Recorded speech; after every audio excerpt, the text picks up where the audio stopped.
गोवर्धन पूजा की कथा। जय श्री राधे कृष्णा। आज कार्तिक मास के शुक्ल पक्ष की प्रतिपदा तिथि है और आज ही के दिन गोवर्धन पूजा का पर्व मनाया जाता है। कुछ स्थानों पर इसे अन्नकूट के नाम से भी जाना जाता है। अन्नकूट शब्द का अर्थ होता है अन्न का समूह। विभिन्न प्रकार के अन्न को समर्पित और वितरित करने के कारण ही इस उत्सव या पर्व का नाम अन्नकूट पड़ा। अन्नकूट या गोवर्धन पूजा भगवान श्री कृष्ण के अवतार के बाद द्वापर युग से प्रारंभ हुई। इसमें हिंदू धर्म के लोग घर के आंगन में गाय के गोबर से गोवर्धन नाथ जी की प्रतिमा बनाकर उनका पूजन करते हैं। उसके बाद गिरिराज भगवान को प्रसन्न करने के लिए उन्हें अन्नकूट का भोग लगाया जाता है। इस दिन अनेक प्रकार के पकवान मिठाई से भगवान को भोग लगाया जाता है। इस दिन धन दौलत गाड़ी अच्छे मकान के लिए श्री कृष्ण जी और माता लक्ष्मी को प्रसन्न किया जाता है ताकि नौकरी या व्यापार में खूब तरक्की मिल सके। तो आज मैं आपको सुना रही हूँ गोवर्धन पर्व की बड़ी ही दुर्लभ कथा। तो इन कथाओं को बड़ी ही श्रद्धा और प्रसन्नचित मन से पूरा अवश्य सुनिएगा। इन कथाओं को सुनने से मनुष्यों की सभी मनोकामनाएं पूर्ण हो जाती हैं। भगवान की गोवर्धन लीला के समय जब इंद्रदेव वर्षा और विनाश का तांडव करके थक गए, वह वृंदावन और वृंदावन वासियों का कुछ भी अहित नहीं कर पाए, तब वह बहुत लज्जित हुए। वह भगवान की लीला और उनकी शक्ति को पहचान चुके थे। उनका अभिमान चूर चूर हो चुका था। वह भगवान से अपने कृत्य के लिए क्षमा मांगने की सोच रहे थे किंतु साहस नहीं कर पा रहे थे। तभी आकाश मार्ग में तेज प्रकाश उत्पन्न हुआ और घंटियों की मधुर ध्वनि गूंजने लगी। कुछ ही देर में गौमाता सुरभ वहां प्रकट हुई और इंद्र को संबोधित करते हुए बोली, हे देवराज, मैंने अब तक आपको गवंश का रक्षक ही समझा था, किंतु अब मेरा भ्रम टूट चुका है। आपने अपने अहंकार के कारण वृंदावन के संपूर्ण गौवंश को समाप्त करने के लिए अपनी पूरी शक्ति का प्रयोग किया है। किंतु धन्य है भगवान श्री कृष्ण जिन्होंने गौवंश की ही नहीं समस्त वृंदावन वासियों की आपके कोप से रक्षा की। सत्य में तो वही गौरक्षक हैं जिन्होंने गौवंश के किसी भी प्राणी का तनिक भी अहित नहीं होने दिया। अतः मैं आपको गौवंश का रक्षक मानने से इनकार करती हूँ। मैं जा रही हूँ वृंदावन की पावन धरती पर जहाँ भगवान श्री कृष्ण अपनी लीला कर रहे हैं। मैं जा रही हूँ श्री हरि के चरणों की वंदना करने। ऐसा कहकर गौमाता सुरभ वृंदावन की ओर चल पड़ी। वृंदावन पहुंचकर गौमाता सुर भी भगवान श्री कृष्ण के सम्मुख प्रकट हुई। गौमाता को अपने सम्मुख देखकर भगवान श्री कृष्ण अत्यंत प्रसन्न हुए। उन्होंने उनके आने का कारण पूछा। गौमाता सुरभ बोली, हे स्वामी, आप तीनों लोगों के पालनहार हैं। आज आपने अपनी लीला से वृंदावन के समस्त गौवंश की रक्षा की है। मैं आपके चरणों की वंदना करती हूँ। हे नाथ, आज मैं बहुत प्रसन्न हूँ। हे स्वामी, यूं तो समस्त सृष्टि आपके संकेत मात्र से ही चलायमान है। आप ही समस्त सृष्टि के उत्पत्ति का कारण है। आप ही एकमात्र दाता हैं। समस्त संसार आप ही से उपभोग प्राप्त करता है। किंतु हे स्वामी, आज मैं आपको कुछ देना चाहती हूँ, कृपा कर उसे स्वीकार करें। तब भगवान प्रेम पूर्वक बोले, हे माता, आप मुझको अपनी माता के समान ही प्रिय हैं। आप जो भी देंगी उसको प्राप्त करना मेरा सौभाग्य होगा। ये सुनकर गौमाता सुरभ अत्यंत प्रसन्न हुई और बोली, हे स्वामी, आपके इस संसार में अनेकों नाम हैं, किंतु आज मैं भी आपको एक नाम देना चाहती हूँ, कृपा कर उसे स्वीकार करें। तब भगवान अत्यंत प्रसन्न होते हुए बोले, अवश्य माता, शीघ्र ही बताएं। गौमाता सुरभ बोली, हे नाथ, आपने समस्त गौवंश की रक्षा की है, इसलिए आज से आप गोविंद नाम से पुकारे जाएंगे। गोविंद नाम सुनकर भगवान कृष्ण प्रसन्नता से झूम उठे और गौमाता सुरभि से बोले, हे माता, आपका दिया ये नाम अत्यंत सुंदर है। मैं इसको सहर्ष स्वीकार करता हूँ। मेरे जितने भी नाम हैं उन सभी नामों में यह नाम मुझको सबसे अधिक प्रिय होगा। मैं आपको वचन देता हूँ कि आज से मेरा जो भी भक्त मुझको गोविंद नाम से पुकारेगा उसके सभी दुख मैं स्वयं ही हरण करूँगा। भगवान और गौमाता सुरभि के मध्य यह वार्तालाप चल ही रहा था। तभी वहाँ देवराज इंद्र भी आ पहुँचे। उन्होंने भगवान से अपने अपराध के लिए क्षमा मांगी और गोविंद नाम से भगवान की वंदना की। भगवान ने प्रसन्न होकर इंद्र को क्षमा कर दिया। तत्पश्चात देवराज इंद्र और गौमाता सुरभ ने प्रभु से विदा ली। इस प्रकार मेरे ठाकुर जी का एक और नाम पड़ा, गोविंद, क्योंकि भगवान श्री कृष्ण को गायों से विशेष स्नेह था। अतः सुरभि माता द्वारा दिया गया ये गोविंद नाम भगवान को अत्यंत प्रिय है। जो भी भक्त भगवान को गोविंद नाम से पुकारता है, भगवान उसकी प्रार्थना को इस प्रकार स्वीकार करते हैं जैसे गौ माता उनको पुकार रही हो। इसलिए भगवान के जिस भी भक्त को भगवान का आश्रय प्राप्त करना हो उसे जीवन के प्रत्येक क्षण में गोविंद गोविंद नाम रटते रहना चाहिए। आइए अब गोवर्धन पर्व की दूसरी कथा को सुनते हैं। कथा के अनुसार देवराज इंद्र को अभिमान हो गया था और इंद्र का अभिमान चूर करने हेतु भगवान श्री कृष्ण, जो स्वयं लीलाधारी श्री हरि विष्णु के अवतार हैं, उन्होंने एक लीला रची। प्रभु की इस लीला में यूं हुआ कि एक दिन उन्होंने देखा कि सभी ब्रजवासी उत्तम पकवान बना रहे हैं और किसी पूजा की तैयारी में जुटे हैं। भगवान श्री कृष्ण जी ने बड़े भोलेपन से मैया यशोदा से प्रश्न किया, मैया, यह आप लोग किन की पूजा की तैयारी कर रहे हैं? कृष्ण जी की बातें सुनकर माता यशोदा बोली, लल्ला, हम देवराज इंद्र की पूजा के लिए अन्नकूट की तैयारी कर रहे हैं। माँ के ऐसा कहने पर भगवान श्री कृष्ण जी बोले, माँ, हम इंद्र की पूजा क्यों करते हैं? मैया ने कहा, वह वर्षा करते हैं जिससे अन्न की उपज होती है। उनसे हमारी गायों को चारा मिलता है। भगवान श्री कृष्ण जी बोले, हमें तो गोवर्धन पर्वत की पूजा करनी चाहिए क्योंकि हमारी गाय वहीं चरती हैं। इस दृष्टि से गोवर्धन पर्वत ही पूजनीय है और इंद्र तो कभी दर्शन भी नहीं देते हैं। वह पूजा न करने पर क्रोधित भी होते हैं। अतः ऐसे अहंकारी की पूजा नहीं करनी चाहिए। लीलाधारी की लीला और माया से सभी ने इंद्र के स्थान पर गोवर्धन पर्वत की पूजा की। देवराज इंद्र ने इसे अपना अपमान समझा और मूसलाधार वर्षा आरंभ कर दी। प्रलय के समान वर्षा देखकर सभी ब्रजवासी भगवान कृष्ण को कोसने लगे कि सब इनका कहाँ मानने से हुआ है। तब मुरलीधर ने मुरली कमर में डाली और अपनी कनिष्ठा उंगली पर पूरा गोवर्धन पर्वत उठा लिया और सभी ब्रजवासियों को उसमें अपने गाय और बछड़े समेत शरण लेने के लिए बुलाया। इंद्र कृष्ण की यह लीला देखकर और क्रोधित हुए। फलस्वरूप वर्षा और तेज हो गई। इंद्र का अभिमान भंग करने के लिए तब श्री कृष्ण ने सुदर्शन चक्र से कहा कि आप पर्वत के ऊपर रहकर वर्षा की गति को नियंत्रित करें और शेषनाग से कहा कि आप मेड़ बनाकर पानी को पर्वत की ओर आने से रोकें। इंद्र निरंतर 7 दिन तक मूसलाधार वर्षा करते रहे। तब उन्हें लगा कि उनका सामना करने वाला कोई आम मनुष्य नहीं हो सकता। अतः वे ब्रह्मा जी के पास पहुंचे और सब वृतांत कह सुनाया। ब्रह्मा जी ने इंद्र से कहा कि आप जिस कृष्ण की बात कर रहे हैं वह भगवान विष्णु के साक्षात अंश हैं और पूर्ण पुरुषोत्तम नारायण है। ब्रह्मा जी के मुख से ये सुनकर इंद्र अत्यंत लज्जित हुए और श्री कृष्ण जी से कहा कि प्रभु, मैं आपको पहचान ना सका, इसलिए अहंकारवश भूल कर बैठा। आप दयालु हैं और कृपालु भी, इसलिए मेरी भूल को क्षमा करें।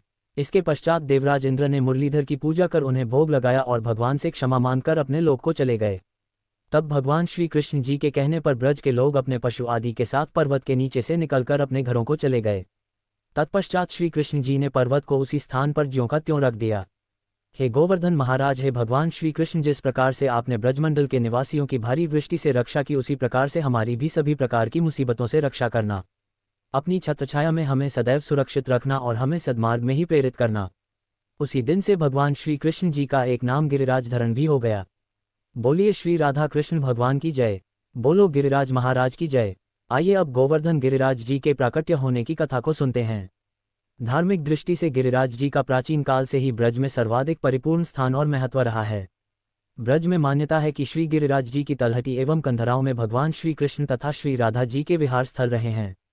अतः इस भूमि का विशेष महत्व है। गिरिराज गोवर्धन के अवतरण के संबंध में गर्ग संहिता में उल्लेख है कि भारत के पश्चिमी भाग में स्थित शालमली द्वीप में पर्वतराज श्री द्रोणाचल के घर में उनकी पत्नी के गर्भ से श्री गोवर्धन नाथ जी का जन्म हुआ। देवताओं ने पुष्प वर्षा करके श्री गोवर्धन जी की वंदना की। एक समय ऋषिपुल से भ्रमण करते हुए वहां गए। वहां नाना प्रकार के हरे भरे वृक्ष लताओं से परिपूर्ण सुंदर श्यामल गोवर्धन को देखकर उन्हें अपने स्थल पर स्थापित करने की प्रबल इच्छा जागृत हो गई, क्योंकि काशी के निकट कोई ऐसा पर्वत नहीं था जहां शांति से बैठकर वे भजन कर सके। अतः ऋषिपुलस जी ने द्रोणाचल जी से गोवर्धन जी को देने के लिए अनुरोध किया। पर्वतराज बाध्य होने से इनकार नहीं कर सके। गोवर्धन जी ने दुखी होकर ऋषि से यह तय कर लिया कि मैं आपके हाथ में रहकर ही चलूंगा और आप मुझे कहीं भी नीचे नहीं रख सकेंगे। यदि किसी प्रकार नीचे रख देंगे तो मैं वहीं स्थापित हो जाऊंगा और तिल भर भी आगे नहीं चलूंगा। पुलस्त ऋषि ने उस शर्त को स्वीकार कर अपने हाथ में गोवर्धन जी को रख काशी को प्रस्थान किया। मथुरा पहुंचने तक तो गिरिराज जी हल्के रहे, किंतु फिर इतने भारी हो गए कि ऋषि हाथ में रखने में असमर्थ हो गए और उन्हें भूमि पर रख दिया। संध्या वंदन, स्नान तथा भोजन के उपरांत ऋषि चेष्टापूर्वक गिरिराज जी को उठाने लगे तो गिरिराज जी ने जाने से इनकार कर दिया। तब ऋषि ने क्रुद्ध होकर यह श्राप दे दिया कि तुम नित्य प्रति एक तिल के समान घटते जाओगे। गिरिराज जी ने ऋषि के श्राप को ग्रहण किया, किंतु उन्हें ज्ञात था कि श्याम सुंदर श्री कृष्ण भगवान ब्रज में अवतरित होकर विविध लीलाएं करेंगे जिससे मैं कृतार्थ हो जाऊंगा।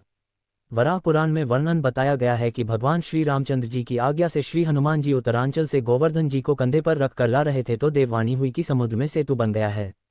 देववाणी सुनकर हनुमान जी ने उन्हें यहीं पृथ्वी पर रख दिया।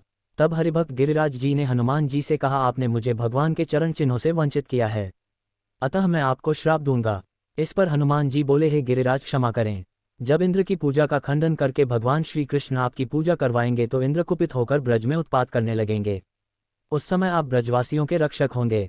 द्वापर के अंत समय में श्री कृष्ण जी का अवतार होगा, वे ही आपकी इच्छा की पूर्ति करेंगे। ऐसा कहकर हनुमान जी आकाश मार्ग से श्री राम जी के पास गए और उन्हें सारा वृतांत सुनाया। इस पर श्री रामचंद्र जी ने कहा, सेतु बंधन हेतु लाए गए ये सब पर्वत मेरे चरण स्पर्श से विमुक्त हो गए, परंतु मैं गोवर्धन को अपने हस्तकरतल तथा सर्वांग स्पर्श से पवित्र करूंगा। मैं गिरिराज पर्वत को अपनी उंगली पर उठाऊंगा। मैं वासुदेव के कुल में जन्म लेकर ब्रज में विविध लीलाएं करूंगा तथा गोवर्धन के ऊपर गौचार गोपियों के संग अद्भुत विलास आदि से उसे हरिदास श्रेष्ठ बना दूंगा। ब्रज में गोवर्धन मेरी लीलाओं के परम सहायक रूप में प्रसिद्ध होंगे। गोवर्धन की उत्पत्ति के बारे में गर्ग संहिता में इस प्रकार से भी कहा गया है कि जब देवताओं ने संताप के कारण प्रार्थना की तो श्री कृष्ण जी ने ब्रज के उद्धार हेतु अवतार धारण करने की इच्छा जताई। जब श्री कृष्ण ने श्री राधा जी को ये बात बताई तो वे बोली, मैं आपका वियोग एक पल भी नहीं सह सकती। इस पर श्री कृष्ण जी ने कहा कि मैं आपको संग लेकर ही ब्रज में अवतार धारण करूंगा। इस पर श्री राधिका जी ने कहा, हे प्राणनाथ, जहाँ वृंदावन नहीं है, जहाँ ये यमुना नदी नहीं है तथा जहाँ गोवर्धन पर्वत नहीं है, वहाँ मेरे मन को सुख नहीं मिल सकता। ये सुनकर श्री कृष्ण जी ने अपने धाम गोलोक से 84 कोस विस्तृत भूमि और गिरिराज गोवर्धन और यमुना नदी को भूतल पर भेज दिया। बोलिए श्री राधा कृष्ण भगवान की जय। ब्रह्म वैवर्त पुराण के अनुसार रा का अर्थ है पाना और धा का अर्थ है मोक्ष, अर्थात श्री राधा जी के नाम जप से ही श्री कृष्ण और मोक्ष की प्राप्ति हो जाती है। पूर्व काल में श्री राधा ने सतशृण पर्वत पर 1000 दिव्य युग तक निराहार रहकर तपस्या की। इससे वे अत्यंत दुर्बल हो गई।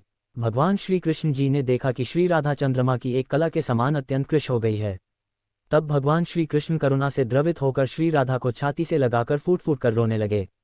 भगवान श्री कृष्ण ने श्री राधा को वर देते हुए कहा, राधे, तुम्हारा स्थान मेरे वक्षस्थल पर है, तुम यहीं रहो, मुझसे तुम्हारी अविचल प्रेम भक्ति हो।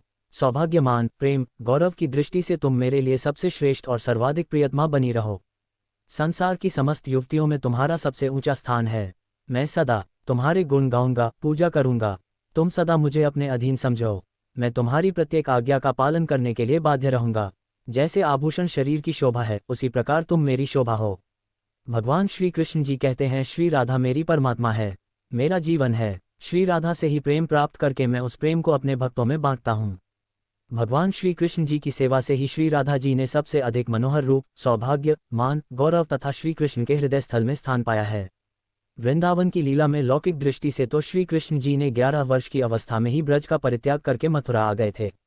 इतनी छोटी अवस्था में स्त्रियों के साथ करने की बात कल्पना में ही नहीं आती। और अलौकिक जगत में श्री राधा कृष्ण दोनों सर्वथा एक ही हैं।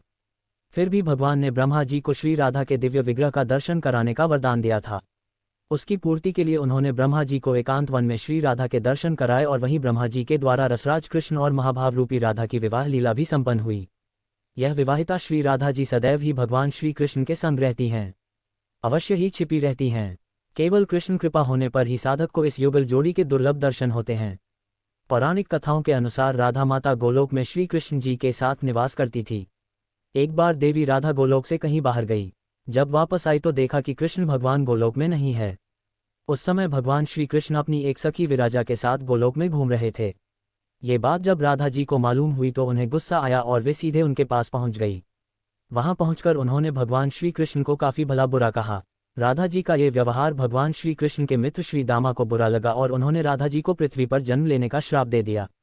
राधा रानी को इतने गुस्से में देखकर कृष्ण भगवान की सखी विराजा भी वहां से चली गई। इस श्राप के बाद राधा ने बदले में श्री दामा को श्राप देते हुए राक्षस कुल में जन्म लेने का श्राप दे दिया। राधा रानी के द्वारा दिए गए श्राप के कारण ही श्री दामा का जन्म शंखचूर्ण दानव के रूप में हुआ था। दानव कुल में जन्म लेने के बाद भी वह भगवान विष्णु का अनन्य भक्त बना। वहीं दूसरी ओर राधा रानी ने भी पृथ्वी पर वृषभानु के घर पुत्री के रूप में जन्म लिया। लेकिन राधा रानी वृषभानु जी की पत्नी देवी कीर्ति के गर्भ से नहीं जन्मी थी। दरअसल जिस समय श्री दामा और राधा रानी ने एक दूसरे को श्राप दिया तब भगवान श्री कृष्ण जी ने राधा रानी से कहा कि आपको पृथ्वी पर देवी कीर्ति और वृषभानु जी की पुत्री के रूप में रहना है। इसके आगे भगवान श्री कृष्ण ने राधा रानी से कहा, जब आप विवाह के योग्य हो जाएंगी तो आपका विवाह मनुष्य के अवतार में रायण नामक एक वैश्य से होगा। हालांकि वह भी मेरे अंश अवतारों में से ही एक होगा। आप धरती पर भी मेरी प्रियतम बनकर ही रहेंगी, परंतु हम दोनों को वहां बिछड़ने का दुख सहना होगा। हे राधा रानी, अब आप धरती पर जन्म लेने की तैयारी करें।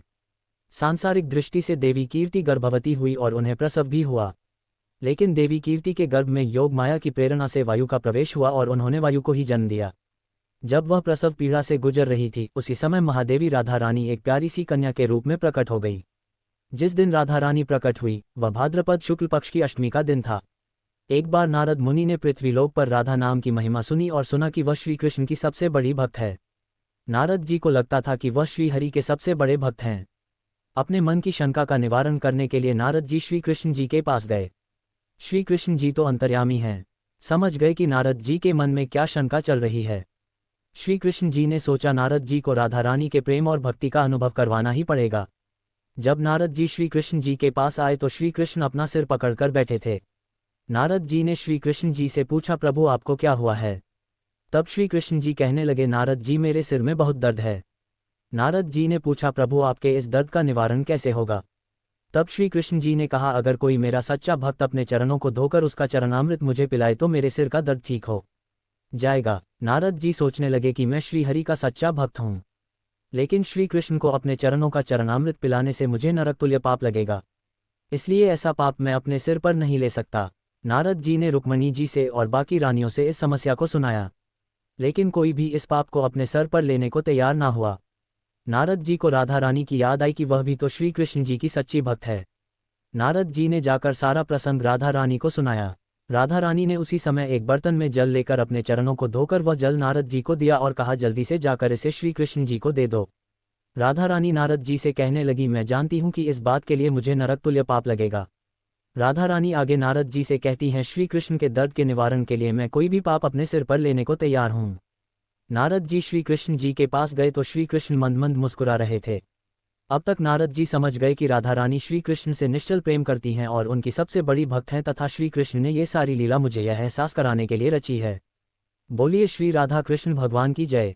अब आइए श्रवण करते हैं भगवान जगन्नाथ और कर्माबाई की भक्ति की अनुपम कथा।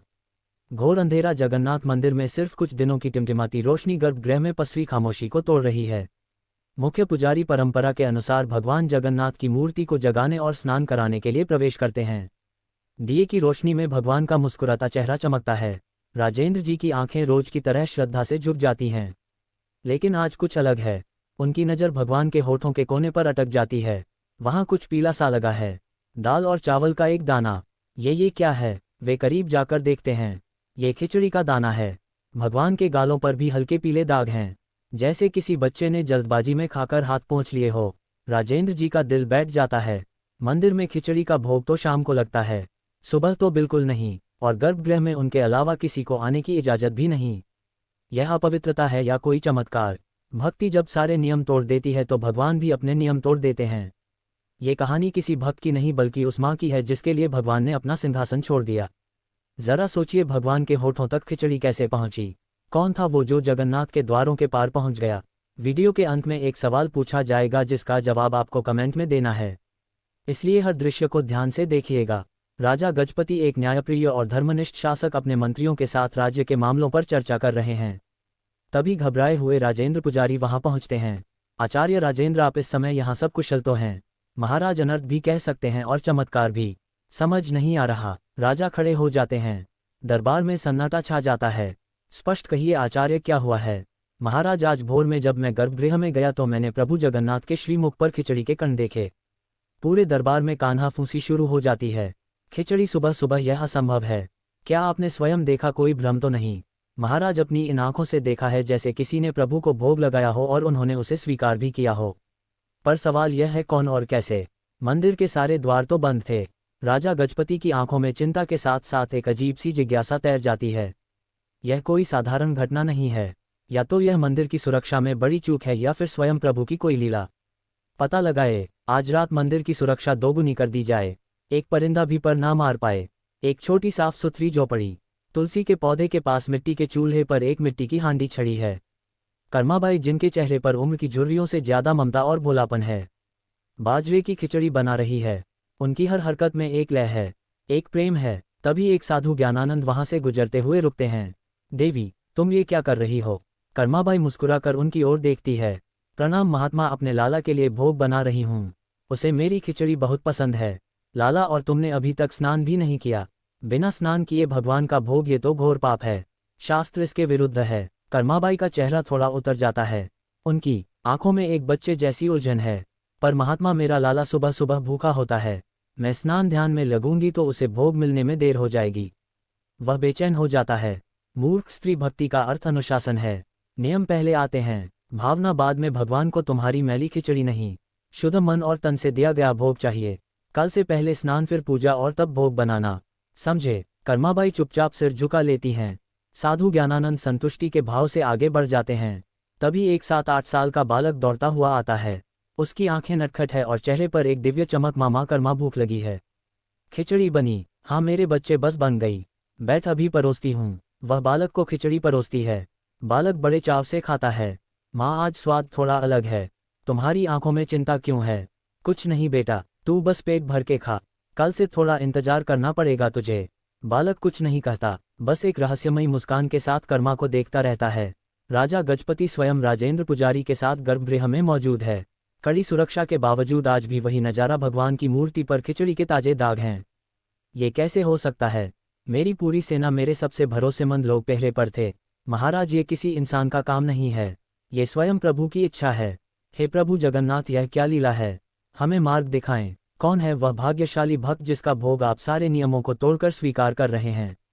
राजा को क्या पता था? जवाब एक साधारण सी कुटिया में छिपा है। देख बेटी कर्मा, हम पुष्कर जा रहे हैं। 4-5 दिन लगेंगे। घर का और ठाकुर जी का ध्यान रखना।